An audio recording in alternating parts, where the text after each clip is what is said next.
pastor Fernando. Senhor, nós te louvamos pela vida do teu servo, pelo teu ungido. Queremos nesta hora agradecer ao Senhor pela vida dele, porque o Senhor tem sustentado ele, sustentado a sua casa, o Senhor tem abençoado a sua família.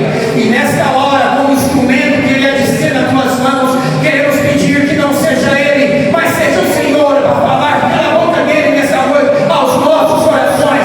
Meu Deus, continua abençoando a vida do teu ungido e do teu servo, e que o Senhor possa usá-lo nesta noite para abençoar a tua igreja e o teu povo, porque nós oramos e agradecemos ao Senhor nesta hora, em nome de Jesus.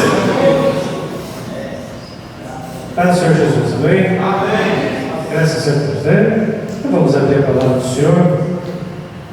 Vamos abrir, nós vamos ler dois textos. Vamos ler o primeiro texto em Marcos, capítulo 4, versículo 30 até o 34. Depois nós vamos ler Apocalipse, capítulo 19, verso 16. Nós vamos ler primeiro Marcos, do 4, do 30 ao 34. Bem, diz assim a palavra do Senhor. Disse mais: a que assemelharemos o reino de Deus? Ou com que parábola o apresentaremos? É como um grão de mostarda, que quando semeado é a menor de todas as sementes sobre a terra. Mas uma vez semeada, cresce e se torna a maior de todas as hortaliças e deita ramos, a ponto de as aves do céu poderem aninhar-se à sua sombra. E com muitas parábolas semelhantes lhes expunha a palavra, conforme permitia a capacidade dos ouvintes. E sem parábolas não lhes falava, tudo porém explicava em particular aos seus próprios discípulos. Apocalipse 19, verso 16. Aleluia. Diz assim a palavra do Senhor: tem no seu manto e na sua coxa um nome escrito: Rei dos Reis e Senhor dos Senhores. Vamos orar mais uma vez. Pai, nós te louvamos, bendizemos o teu santo nome, Senhor, que estamos na tua presença. O Senhor já esteve presente no louvor, agora também presente na tua palavra, Senhor. Nós nos colocamos nas tuas mãos, Senhor. Pai, o Senhor fale conosco, ó Deus, conforme a vontade do Senhor, a vontade perfeita e agradável do Senhor, Pai. Oramos em nome de Jesus. Amém, Jesus. Graças a Deus. Amém. O ministério, a título de introdução, título de iniciarmos a nossa mensagem, o ministério de Jesus foi marcado por dois aspectos que nós achamos muito importantes. Dois aspectos que estão presentes sempre na vida de um povo. O primeiro aspecto é que quando Jesus exerceu o seu ministério, não somente quando exerceu, quando ele veio, Jesus deparou-se com um aspecto político. O primeiro aspecto é que Jesus, ao vir exercer o seu ministério, o primeiro aspecto dele é que ele vivia sob o domínio do Império Romano. Israel naquela época, Israel na época em que Jesus iniciou o seu ministério, estava sob o domínio de um povo. Roma é que dominava Israel, através dos imperadores, através dos Césares, e mais particularmente na época de Jesus, naquele período ali do primeiro século, aqueles 30 anos, ali mais particularmente Herodes, que era o imperador romano, o Império Romano, através dos seus Césares, através de Herodes, ele governava a Judéia, governava Israel. Ele havia mandado os seu exército, e ali ele tinha nomeado procuradores, e dentre os quais um procurador que é muito conhecido na Bíblia, um dos procuradores dos Césares, um dos procuradores de Herodes, era Pôncio Pilatos. Pilatos, ele representava o governo romano, né? Porque se nós formos pensarmos, Roma fica lá na Europa, então o Império Romano havia vindo e conquistado Israel, e tinha colocado um procurador, vários procuradores, mas na época de Jesus, o procurador que estava ali era Pôncio Pilatos, era Pilatos ao qual interrogou Jesus. Então esse é o aspecto político. Israel sendo governado por um rei, por um imperador, por César, mas naquele momento sendo governado por Pôncio Pilatos. Pilatos estava ali, e dentre as prerrogativas de um governo, imagine, irmãos, como nós vemos hoje países invadindo outros países e ali colocando os seus representantes para governar. Nós vimos então que uma das prerrogativas desse governador, no caso ali Pôncio Pilatos, ele tinha a prerrogativa de recolher os impostos determinados pelo governo romano. Era uma das prerrogativas dele, né? Recolher imposto. A segunda prerrogativa era comandar as forças militares da província, ou seja, os soldados tinham que estar ali sob o governo romano para manter a ordem do povo de Israel. Por isso, muitas vezes, quando Jesus exercia seu ministério, os soldados ficavam ali de olho, olhando para ver o que Jesus falava, para ver o que Jesus estava fazendo, porque ele estava sob o domínio, porque Israel estava sob o domínio da força militar romana. Além de recolher os impostos, os militares estavam ali para manter a ordem sobre aquela província, porque a Judéia era uma província romana. A Judéia ela estava sob o comando desse povo. Em terceiro lugar, funcionava também na qualidade de juízes, nos estados de maior importância. Então eles tinham também este aspecto. Então Jesus, ao iniciar o seu ministério, ele deparou com isso, com essa situação política em Israel. O segundo aspecto, além do aspecto político, além do outro aspecto religioso, na questão política também, tinha funcionando paralelamente ao Império Romano, que dominava através das suas forças, através dos seus procuradores.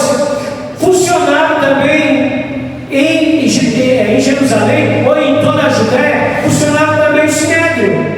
O Sinédrio já era diferente. O Sinédrio era formado por um grupo de 72 anciãos, ou sumos sacerdotes e sacerdotes. Esses já eram de Israel, já eram aquelas pessoas que eram separadas, sacerdotes e sumos sacerdotes, formavam o Sinédrio, que funcionava como um tipo também de governo, juntamente com o governo romano, mas sempre subordinado ao imperador, sempre subordinado ao procurador. E dentre esse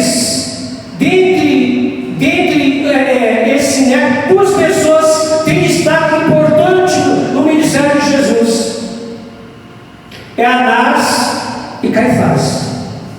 Anás e Caifás, eles eram sumos sacerdotes, e na época em que Jesus foi julgado, Caifás era o sumo sacerdote. Ele fazia parte do Sinédrio e ele estava ali para julgar Jesus. Antecessor a ele era o sogro dele, era Anás. Anás era o antecessor de Caifás, de Caifás, que foi o que julgou Jesus, que também interrogou Jesus. Então ali estava um sumo sacerdote que fazia parte daquele Sinédrio. Normalmente o Sinédrio era o presidente do Sinédrio, era o sumo sacerdote, e na época de Jesus o sumo sacerdote era Caifás. Entre esses Sinédrios tinha vários partidos que nós nós conhecemos na Bíblia, os saduceus, os escribas, principalmente os fariseus, né, que era uma das seitas que faziam parte desse tempo. Então, no aspecto político, irmãos, nós Israel estava vivendo essa tensão política aí, governada pelo Império Romano, governada também pelo Sinédrio, que eram os representantes políticos daquela época, né? Mas também tinha os representantes religiosos.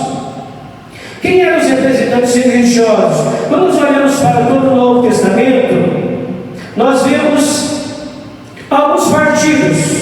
Nós vimos os fariseus, os saduceus, os essênios, os zelóticos, os herodianos, mas principalmente, irmãos, destaque para os fariseus, né? Como Jesus teve embates com os fariseus, porque eles eram muito extremistas, né? Eles eram tremendamente extremistas quanto à lei, queriam aplicar a lei, né? Olho por olho, dente por dente, né? E é nesse aspecto, irmãos, nesse aspecto político, né? Político e religioso, né? Que nós vimos que Jesus veio exercer o seu ministério, né? Em meio a tudo isso, né? Que Jesus veio a este mundo e exerceu o seu ministério, nessa tensão, né? A palavra que nós podemos dizer aqui é nessa tensão, uma tensão política, numa tensão religiosa, né? Em meio a este clima terrível, que Jesus veio exercer o seu ministério, né? O ministério em que ele tem que disputar ali no meio daquele povo, né? Enfrentar barreiras, enfrentar dificuldades, né? Então, a Bíblia diz que Jesus disse assim: eu não vim revogar a lei, nem os profetas. Não vim para revogar, eu vim para cumprir. Né? O próprio Jesus disse isso, né? Que ele não veio para revogar a lei, ele veio para cumprir a lei, né? Mas é preciso, irmãos, que nós entendamos o que significa essa palavra cumprir. Às vezes nós pensamos assim, olha, que a palavra cumprir significa obedecer, mas essa palavrinha aqui no original, no grego, significa encher, né? Ao verbo plerou, significa tornar-se cheio. Então Jesus veio, ele não veio para obedecer a lei, ele veio para deixar a lei cheia, ele veio para deixá-la completa, porque a lei ela era falha, né? Ela era incompleta. Jesus, na sua vida, ele tornou a lei completamente, né, formada na sua vida. Então, isso significa, né? E olhando para o texto, quando nós lemos o texto aqui de Marcos, o próprio Jesus, ele fala aqui algo interessante. Ele diz: olha, o que assemelharemos ao reino de Deus? Eu queria que você ficasse agora com a Bíblia aberta um pouquinho. O que assemelharemos ao reino de Deus? Ou por que parábola o apresentaremos? É uma pergunta um tanto quanto difícil de responder, né? O que é o reino de Deus? O que nós podemos entender como o reino de Deus?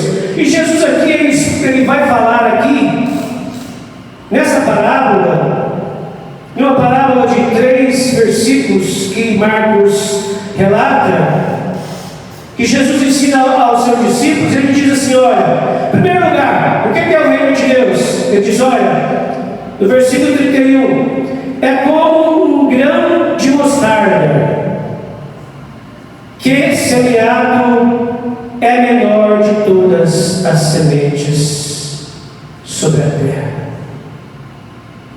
Então o reino de Deus, ele é menor, quando semeado, ele é ele diz que ele é menor do que todas as sementes sobre a terra. Ele é comparado a um grão de mostarda. E quem é esse grão de mostarda? Ele diz, quando é semeado, ele é semelhante ao grão de mostarda, né? E ele é o menor de todas as sementes. Esse grão de mostarda, ele é pequeno. No início ele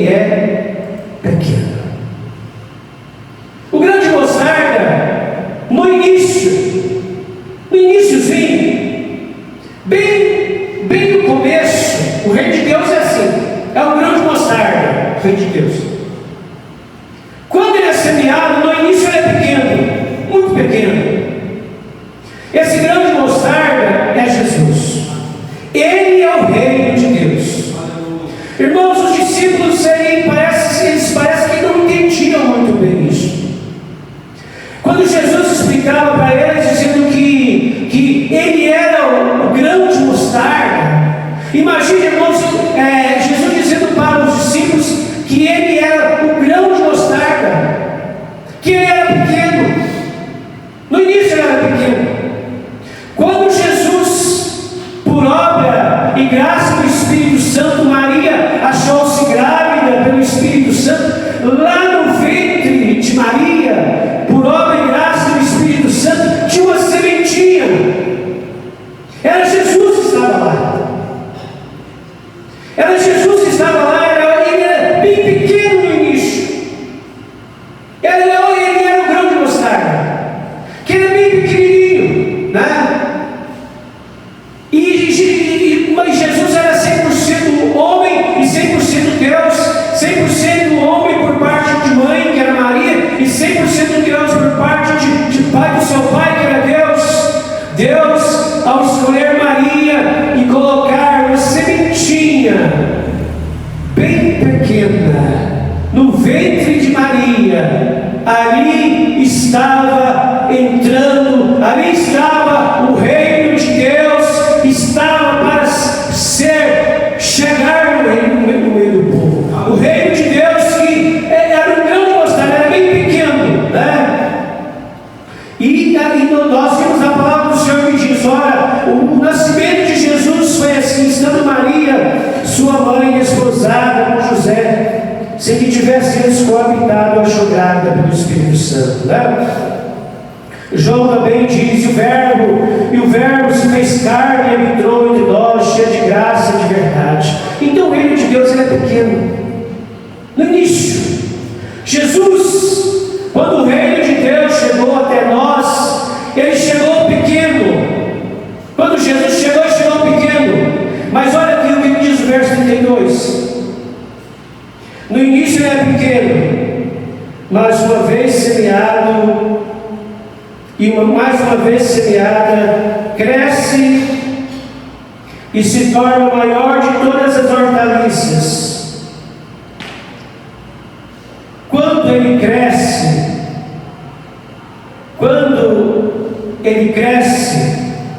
ele torna o maior de todos. Aquilo que é pequeno, que nasceu pequeno, quando ele cresce, ele se torna maior de todos. Olha o que Jesus diz: olha, mais uma vez semeada, cresce e se torna maior de todas as hortaliças. Aleluia. Quando ele cresce, Jesus foi crescendo.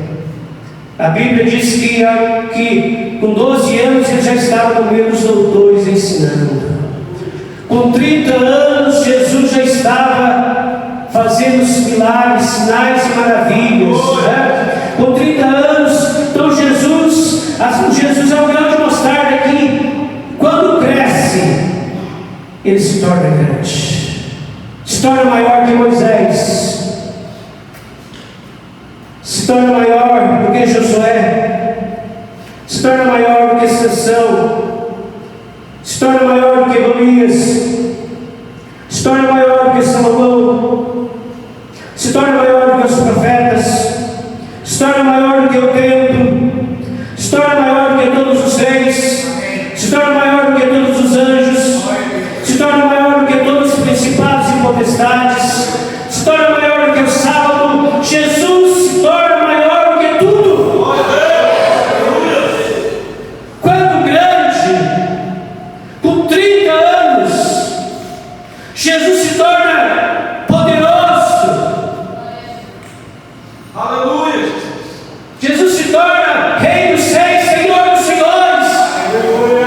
Como diz em Apocalipse, tem um texto que nós lemos, segundo texto que nós lemos, ele é grande. É como o grão de mostarda. Jesus, o Rei de Deus, é assim.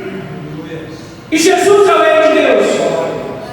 É por isso que ele diz para os discípulos, irmãos: eu sou o Rei de Deus. O discípulo está perguntando: Senhor, mas quando o Senhor vai restaurar Israel da mão do imperador, Senhor? Quando é que o Senhor vai tirar nós das mãos de Pôncio Pilatos? Quando é que o Senhor vai tirar nós das mãos de Herodes? Jesus diz: olha, se alguém disser, o meu reino está aqui, o meu reino está acolá, não acrediteis, porque o reino de Deus está dentro de vós. Jesus é o reino de Deus. Ele é o reino de Deus. Ele é o grão de mostarda, que é pequeno, mas que quando cresce é maior de tudo. Jesus é maior de todos. Como diz Paulo, Ele é tudo. Jesus é tudo em todos. Ele é maior que todas as coisas. Mas desde o passado, todos que profetizaram no passado falaram de Jesus, anunciaram Jesus. E nós estamos aqui em pleno século 21, irmãos, dizendo que Jesus é grande, que Ele é Senhor. Nós não viemos aqui para outra coisa, irmãos, para não dizer que Jesus é grande, Ele é poderoso. Glória a Deus. Os discípulos não entendiam, mas Jesus explicava para eles em particular. O reino de Deus é Jesus. Ele é o reino de Deus. Irmãos, de uma vez, sendo grande, olha o que diz o versículo 32. O grão de mostarda, que é pequeno no início, depois de semeado, ele se torna grande, muito grande. O nome que é sobre todo nome. Esse é Jesus, o nome que é sobre todo nome, o nome que todos os joelhos confessará, dobrará e confessará que Jesus Cristo é Senhor para a glória de Deus Pai. Esse é Jesus. Esse é Jesus de Nazaré, que veio lá da Galileia de Nazaré e que foi para a Judéia para dar a sua vida, para morrer no madeiro, para dar a sua vida em resgate, a minha e a sua vida. Ele é grande, Ele é poderoso, Ele é Senhor. Mas alguém tão grande, irmãos, o grão de mostarda, que é Jesus. Nós aprendemos hoje aqui que o grão de mostarda é Jesus. Sabemos que Ele é a videira verdadeira, sabemos que Ele é o viticultor. Na parábola Ele é o viticultor, em outra palavra Ele é a videira verdadeira. Sabemos que Ele é o caminho, a verdade, a vida. E hoje nós sabemos que Jesus é o grão de mostarda, porque Jesus é tudo. Quando nós olhamos de Gênesis a Apocalipse, Jesus é tudo. A Bíblia anuncia Jesus, que é um fio lá escarlate de Gênesis a Apocalipse, que é Jesus Cristo, é o qual nós anunciamos. É como Paulo diz, é Jesus Cristo que nós pregamos, é Jesus que nós anunciamos, Ele é Senhor, é Jesus Cristo, Rei dos Reis, Senhor dos Senhores. Mas esse Jesus é tão grande, irmãos, Ele é maior que todos os Césares, de todas as Rússias, todos os Césares que já se levantou de todas as Rússias. Jesus é maior de todos eles. Glória a Deus. Mas Ele é tão grande que Ele é como um grão de mostarda que cresce. Mas olha o que é que acontece. Ele deita ramos. O grão de mostarda, ele cresce, torna maior que todas as hortaliças. Depois ele deita ramos. Os ramos crescem. Os ramos crescem. Os ramos do grão de mostarda crescem de uma tal forma, irmãos, que as aves dos céus vêm aninhar-se na sua sombra. E aninhar na sua sombra. Ele é tão grande, mas Ele é refúgio. Ele é abrigo. Alguém que é tão grande, mas oferece refúgio. Alguém que é tão grande que oferece abrigo. E Jesus, no seu ministério, irmãos, Ele ofereceu abrigo para quantas pessoas, né? Jesus purificou um leproso. É verdade. Purificou um leproso.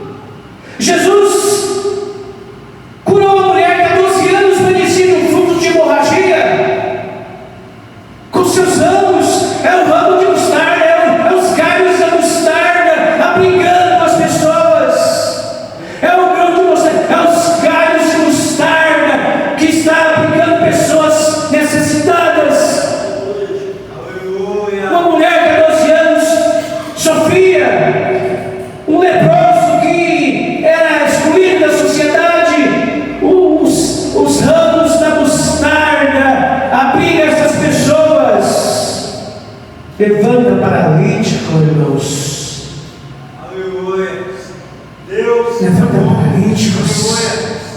Esses galhos levanta paralíticos. Esses galhos dá vista ao cego.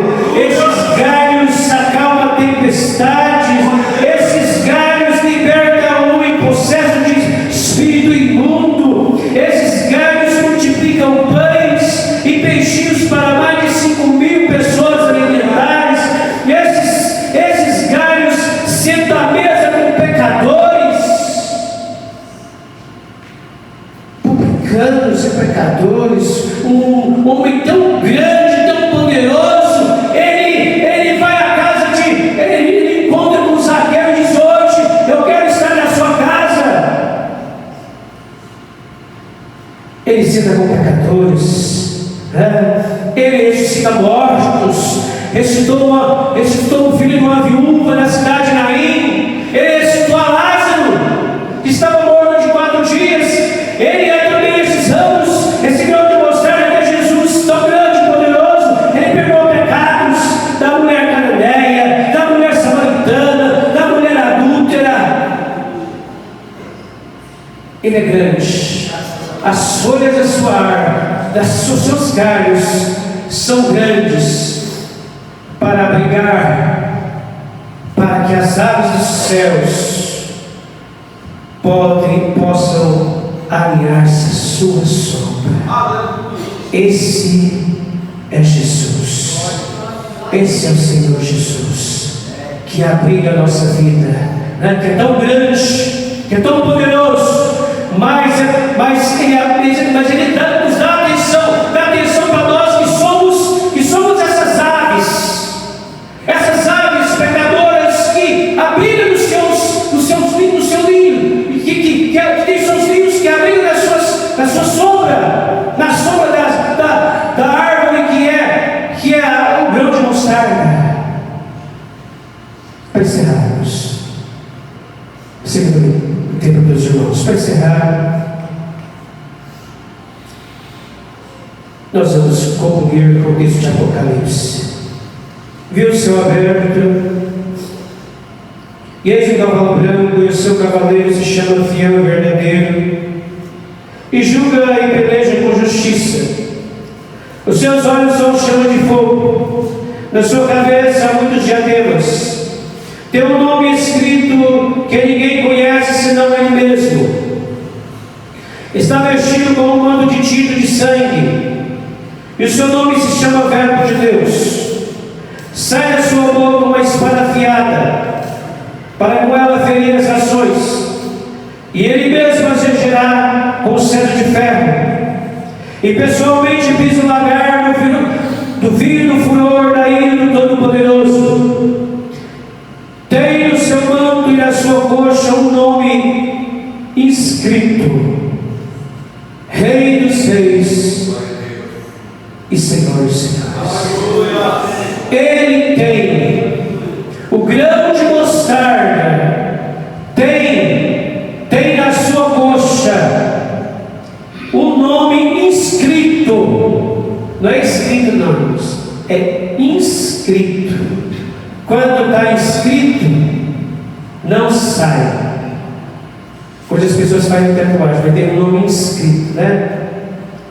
A palavra grega ali significa que está escrito e continua escrito, está ainda em vigor, continua escrito para sempre. Rei dos Reis e Senhor dos Senhores. Amém. Que Deus abençoe. Vamos embora, por favor. Amém. Deus abençoe a sua palavra.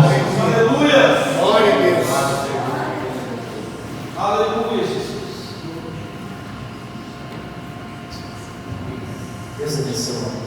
Aleluia, irmãos. Palavra grande. Como o nosso Deus é grande. Eu ontem, conversando com algumas irmãs à noite acerca da função da igreja, pastor Augusto, a função da igreja é o quê?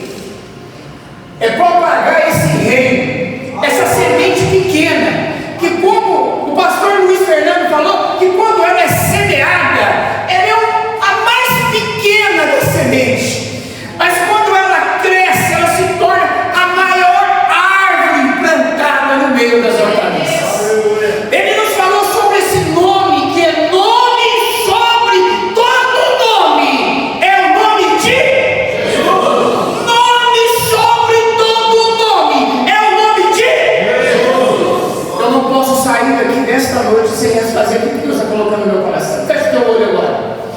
Eu queria falar que esse nome que foi pregado aqui nesta noite, sobre todo nome, Ele é o mesmo ontem, Ele é o mesmo hoje, e Ele é eternamente. Ele é aquele que curou o paralítico, Ele é aquele que fez uma mulher que 12 anos sofria, Ele trouxe vida, restaurou a saúde dela, Ele fez ressuscitar um homem que 4 dias já estava morto, Ele trouxe vida a Lázaro, porque Jesus é vida e vida em abundância.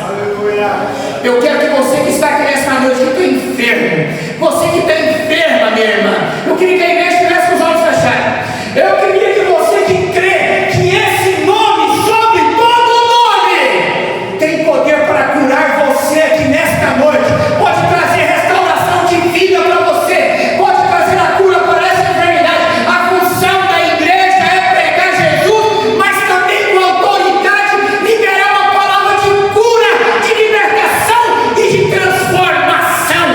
Nesta noite eu quero falar para você, se você crê, você vai ver a glória de Deus sobre a tua vida. Então agora eu quero que a igreja fique em pé, na autoridade do nome de Jesus. E eu quero pedir agora, se você sentir o teu coração, e se você crê, você que está enferma, você que está enfermo, você sai do seu lugar aí agora, vem aqui na frente, porque nós como igreja queremos orar por você, liberar uma palavra de cura sobre a sua vida. E eu creio no meu coração que se tiver alguém enfermo aqui nessa noite, ele vai sair, ela vai sair daqui curada, em nome de Jesus. Aleluia. Tem algum enfermo no nosso meio? Saia do seu lugar, vem aqui na frente agora. Eu queria convidar o pastor Luiz Fernando, queria convidar o pastor Augusto, vem cá, Tiago, vem cá, Maurício, eu quero convidar o Edson também, vem cá, os presbíteros da igreja. Irmãos, nós vamos agora, como igreja, nós vamos liberar a cura sobre a vida das pessoas que estão caminhando aqui na frente agora, e é na autoridade do nome de Jesus, é na autoridade do nome, sobre todo nome, que nós vamos ver milagre acontecer aqui nessa noite. Eu quero que os presbíteros chegam mais perto, estendam as mãos sobre as pessoas que estão chegando aqui agora. O pastor Augusto vai liberar uma palavra de cura sobre a vida dessas pessoas aqui agora.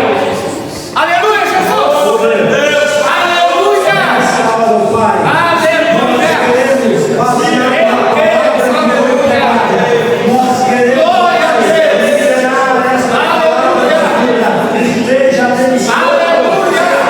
Curando. Glória a Deus! Esteja foi pregada.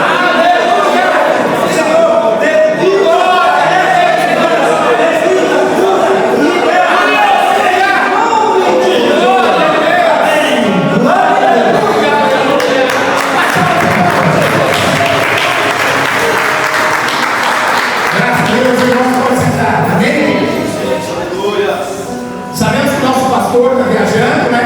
Está lá juntamente com os filhos, com o filho, a nora e os netos lá. E antes de nós encerrarmos, nós estaremos orando por ele, abençoando a vida dele também. Os nossos trabalhos da semana vão ser todos normais.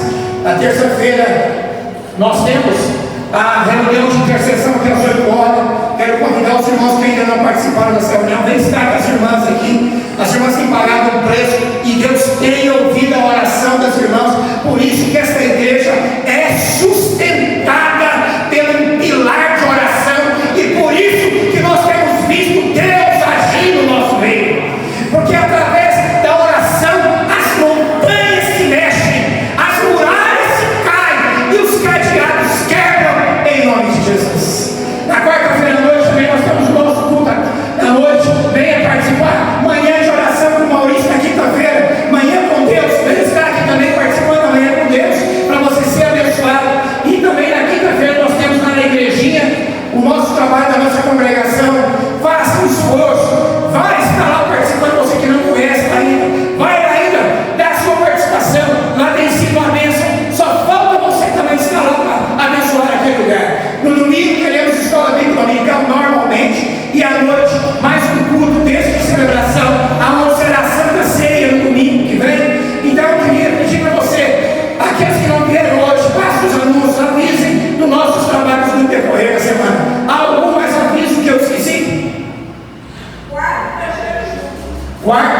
fazer jejum.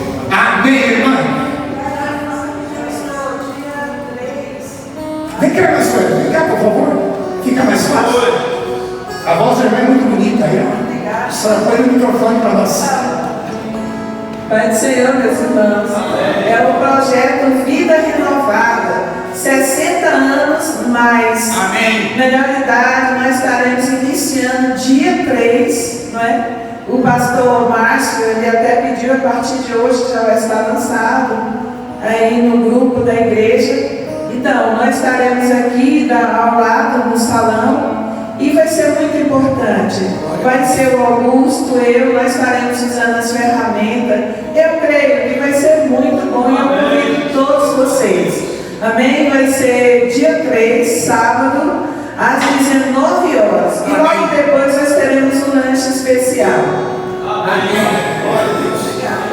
Olha, irmãos, não é? Irmãos, não é só irmão Joel e irmão Augusto que acredita que esse trabalho vai ser uma bênção, não. Todo o conselho da igreja acredita também que vai ser uma bênção. Porque nós apoiamos esse trabalho e cremos que vai ser uma bênção para a igreja. Amém? Vem cá, irmão Augusto. A irmã Marlene fez uma pergunta interessante. Ela perguntou se é sua mulher, mas é misto. Você tem mais de 60 acima, esteja conosco. Amém? Eu ia perguntar se tem alguém que está acima de 60, mas eu não vou perguntar porque eu acho que não tem ninguém, sabe, irmão Augusto? Mas isso a pastora vai dizer que os mais jovens vêm para nos ajudar. Ó, esse aí, amém, glória a Deus. Vem cá, Vanderlan agora vai estar orando, vamos ficar aí bem? Vamos orar pelo nosso pastor agora, abençoando ele, minha irmã Helena, na sua viagem, e nessa oração também do Vanderlan, juntamente com a igreja, estaremos orando pela família da irmã Jacira, pedindo que Deus venha dar força para a família nesse momento tão difícil que eles estão atravessando, amém? Vamos orar com o Vanderlan nessa hora, em nome de Jesus. Amém. Glória a Deus. Senhor, em nome de Jesus, bendição diante do Senhor, diante da tua presença neste momento, ó Pai, onde passamos por um momento onde te tivemos, ó Pai, te louvando, te adorando, te agradecendo pelo santo nome neste lugar, sabendo que aqui tu estás presente neste lugar, por isso aqui, ó Pai, levando o nosso clamor, a nossa oração diante do Senhor, diante da tua presença, colocando primeiramente, ó Pai, a vida do pastor Márcio, a Helena, ó Pai, que estão de viagem, ó Pai, seja eles, ó Pai, por onde ele for, por onde ele estiver, que ele seja luz do Senhor, ó Pai, por onde ele passar, por onde ele estiver, e que a presença do Senhor seja com ele, ó Pai, livre-te do mal, da força do inimigo, sabendo, ó Pai, que o inimigo tem tentado, ó Pai, sobre as nossas filhas, sobre a vida dos pastores, ó Pai, mas nós sabemos, ó Pai, que tu és o nosso refúgio, a nossa fortaleza, por isso nós colocamos, ó Pai, a vida deles diante do Senhor, diante da tua presença, que nada venha nos afetar, Senhor, mas que eles tenham, Pai, no mês de férias, ó Pai, debaixo da graça do Senhor, ó Pai. Abençoe não só por um momento que eles estão, ó Pai, mas que eles possam, Pai, também levar a sua palavra, levar a tua criatura, levar o teu amor, ó Pai, que eles possam, Pai, ali, Pai, estar ganhando almas para o Senhor, ó Pai, que eles possam, Pai, da mesma forma, todo nervoso, que possam retornar debaixo da graça do amor do Senhor, ó Pai.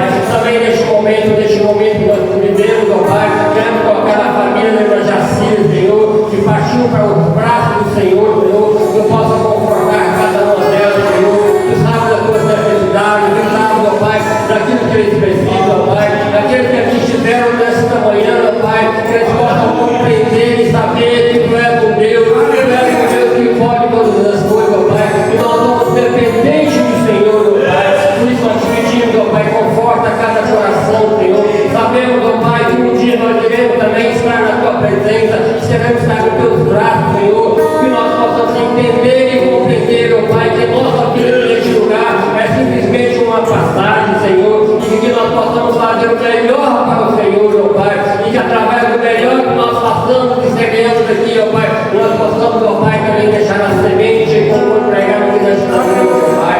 Abençoe, ó Pai, cada vida que aqui esteve presente nesta noite, ó Pai, que essa palavra, ó Pai, que foi ministrada aqui nesta noite, ó Pai, nós possamos, ó Pai, colocar em cada coração, em cada vida aqui nesta noite, que eles possam entender e saber que tu és um Deus que pode todas as coisas, nós somos dependentes do Senhor, nós te louvamos e agradecemos por este momento, receba nesta noite, ó Pai, o nosso louvor, a nossa adoração nesta noite, receba, ó Pai, o nosso clamor, a nossa oração nesta noite, dá-nos, ó Pai, uma semana de bênção,